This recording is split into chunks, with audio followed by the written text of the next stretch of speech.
Hi ಎಲ್ಲರಿಗೂ welcome back to my channel. ನಾನು ತುಂಬಾ ದಿನದಿಂದ ವಿಡಿಯೋಸ್ ಮಾಡ್ತಾ ಇರಲಿಲ್ಲ.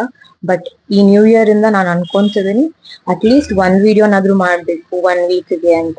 ಸೊ ನಾನು ಇವತ್ತು ನಿಮ್ಗೆಲ್ಲರಿಗೂ ಒಂದು ಈಸಿ ಫಿಶ್ ರೆಸಿಪಿ ತೋರಿಸ್ತೀನಿ, which is so simple and easy. ಯಾರ್ಯಾರು ಸಾಂಬಾರ್ ತಿನ್ನಕ್ ಇಷ್ಟ ಇರಲ್ಲ ಅವ್ರು ಈ ರೆಸಿಪಿ ಟ್ರೈ ಮಾಡ್ಬೋದು. ನಿಮಗೆ ತುಂಬಾ ಇಷ್ಟ ಆಗುತ್ತೆ ಫಿಶ್ ಅದಾದ್ಮೇಲಿಂದ. ಇದು 15 ಮಿನಿಟ್ಸ್ ಅಲ್ಲಿ ಮುಗಿಯುತ್ತೆ ಅಂಡ್ ವಿತ್ ತುಂಬಾ ಕಮ್ಮಿ ಇಂಗ್ರೀಡಿಯೆಂಟ್. ಸೊ ಸ್ಟಾರ್ಟ್ ಮಾಡೋಣ. ಇದಕ್ಕೆ ನಮಗ್ ಫಸ್ಟ್ ಫಿಶ್ ಬೇಕು. ನಾನ್ ಇಲ್ಲಿ ರೂಪ್ ಚಂದ್ ಪಾಂಪ್ಲೆಟ್ ಫಿಶ್ ತಗೊಂಡಿದ್ದೀನಿ. ಇದು ಆಲ್ಮೋಸ್ಟ್ 1 ಕಿಲೋ ಇದೆ. ಫಸ್ಟ್ ನಾವು ಇವಾಗ ಫಿಶ್ ನ ಮ್ಯಾರಿನೇಟ್ ಮಾಡ್ಕೊಬೇಕು. ಮ್ಯಾರಿನೇಷನ್ ಏನು ಯೂಸ್ ಮಾಡ್ತಾ ಇಲ್ಲ, ಸ್ವಲ್ಪ ಅರಿಶಿನ ಪುಡಿ ಯೂಸ್ ಮಾಡ್ತಾ ಇದ್ದೀನಿ.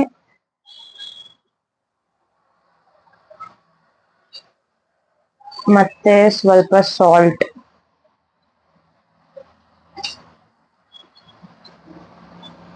ಅದಾದ್ಮೇಲೆ 1 3 ಸ್ಪೂನ್ ಆಯಿಲ್. ಇದ್ ಮ್ಯಾರಿನೇಟ್ ಆಗೋ ಟೈಮಲ್ಲಿ ನಾವ್ ಇದಕ್ಕೆ ಗ್ರೇವಿ ಪ್ರಿಪೇರ್ ಮಾಡ್ಕೊಳ್ಳೋಣ. ಸೊ 10-15 ಮಿನಿಟ್ಸ್ ಅಲ್ಲಿ ಮುಗಿಯುತ್ತೆ. ಇದು 10 ಮಿನಿಟ್ಸ್ ಮ್ಯಾರಿನೇಟ್ ಆದ್ರೆ ಸಾಕು. ಗ್ರೇವಿಗೆ ನಮಗೆ ಸಾಸಿವೆ ಬೇಕು. ಇದು ಎರಡೂನು ಸಾಸಿವೆನೆ. ಇದು ಕಪ್ಪುದು, ಇದು ಬಿಳಿದು. ಮತ್ತೆ ಇದು ಬೆಳ್ಳುಳ್ಳಿ, ಇದು ಮೆಣಸಿನ್ಕಾಯಿ, ಇದು ಕೊಕೊನಟ್. ಇಷ್ಟೇ ಬೇಕಾಗಿರೋದು. ಇನ್ ಸಾಲ್ಟ್ ಒಂದು ನಿಮ್ ಟೇಸ್ಟ್ ಬೇಕು ಎಷ್ಟು ಬೇಕೋ ಅಷ್ಟು ಹಾಕೊಬಹುದು. ಇದಿಷ್ಟನ್ನು ಇವಾಗ ಗ್ರೈಂಡ್ ಮಾಡ್ಕೊಂತೀನಿ ನಾನು, ಸ್ವಲ್ಪ ವಾಟರ್ ಹಾಕಿ. ಇದು 1 ಸ್ಪೂನ್ ಇದೆ. ಇದು 1 ಸ್ಪೂನ್ ಇದೆ. ಇದು ಒಂದ್ ದೊಡ್ಡದು ಒಂದ್ ಬೆಳ್ಳುಳ್ಳಿ ತಗೊಂಡಿದ್ದೀನಿ ನಾನು. ಇಷ್ಟ ಸಾಕು. ಮತ್ತೆ ನಮ್ಮ ಮನೇಲಿ ಎಲ್ಲರೂ ಸ್ಪೈಸ್ ತಂತಾರೆ, ಸೊ ನಾನು ಒಂದು 6 ಮೆಣಸಿನ್ಕಾಯಿ ತಗೊಂತೀನಿ. ಮತ್ತೆ ಕೊಕೊನಟ್ ಹಾಕೊಂತೀನಿ. ನಾನು ಇವಾಗ ಗ್ರೈಂಡ್ ಮಾಡ್ಕೊಂಡಿದ್ದೀನಿ. ಇದನ್ನ ಒಂದ್ ಸ್ವಲ್ಪ ಫ್ರೈ ಮಾಡ್ಕೊಬೇಕು ಗ್ರೇವಿನ, ಫಸ್ಟ್ ಫಿಶ್ ಹಾಕೋದಕ್ಕಿಂತ ಮುಂಚೆ. 2 ಸ್ಪೂನ್ಸ್ ಆಯಿಲ್ ಹಾಕೊಂಡಿದ್ದೀನಿ ಕುಕ್ಕರಿಗೆ. ಅದಕ್ಕೆ ಈ ಗ್ರೇವಿ ಹಾಕೋಣ. ನೀವ್ ಇದಕ್ಕೆ 1 ಗ್ಲಾಸ್ ವಾಟರ್ ಹಾಕೊಳ್ಳಿ.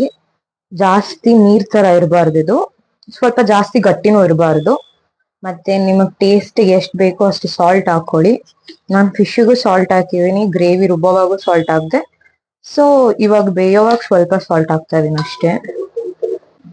ಈ ಪಾಯಿಂಟ್ ಅಲ್ಲಿ ಇದಕ್ಕೆ ಫಿಶ್ ಹಾಕ್ಬೇಕು. ಫಿಶ್ ಹಾಕುವಾಗ ಸಿಮ್ ಮಾಡ್ಕೊಬೇಕು. ನೋಡಿ, ನಾನು ಮ್ಯಾರಿನೇಟ್ ಮಾಡಿರೋ ಫಿಶ್ ನ ಇವಾಗ ಹಾಕೊಂತೀನಿ. ಒಂದೇ ಹಾಕೊಬೇಕು.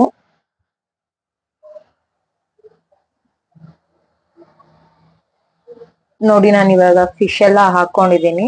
ಇದಕ್ಕೆ ಮೇಲ್ಗಡೆ 4 ಮೆಣಸಿನ್ಕಾಯಿನ ಈ ತರ ಸ್ಲಿಟ್ ಮಾಡಿ ಹಾಕೊಬೇಕು. ಸೊ ಅದಿನ್ನ ಚೆನ್ನಾಗಿರುತ್ತೆ ಟೇಸ್ಟ್. ಇದನ್ನ ನಾವೇನು ಮಾಡ್ದೇನೆ ಹಂಗೆ ಮುಚ್ಚಿಟ್ಬಿಟ್ಟು 5 ಮಿನಿಟ್ಸ್ ಬೇಯಿಸ್ಬಿಡ್ಬೇಕು. ನೋಡಿ, ಇವಾಗ 5 ಮಿನಿಟ್ಸ್ ಆಗಿದೆ. ಫಿಶ್ ಕಂಪ್ಲೀಟ್ ಆಗಿ ಬೆಂದಿದೆ. ನೋಡ್ಬೋದು ಸೈಡ್ ಅಲ್ಲೆಲ್ಲ ಆಯಿಲ್ ಬಿಟ್ಟಿದೆ. ಸೊ ಫಿಶ್ ಈವನ್ ಆಗಿ ಕುಕ್ ಆಗಿದೆ ಅಂತ ಅರ್ಥ. ಸೊ ನಾನು ಇವಾಗ ಆಫ್ ಮಾಡ್ತೀನಿ. ಇದು ಬಿಸಿ ಬಿಸಿ ಅನ್ನದ ಜೊತೆ ಚೆನ್ನಾಗಿರುತ್ತೆ. ನಾನು ಇಲ್ಲಿ ಬ್ರೌನ್ ರೈಸ್ ಜೊತೆ ತಿಂತಾ ಇದ್ದೀನಿ.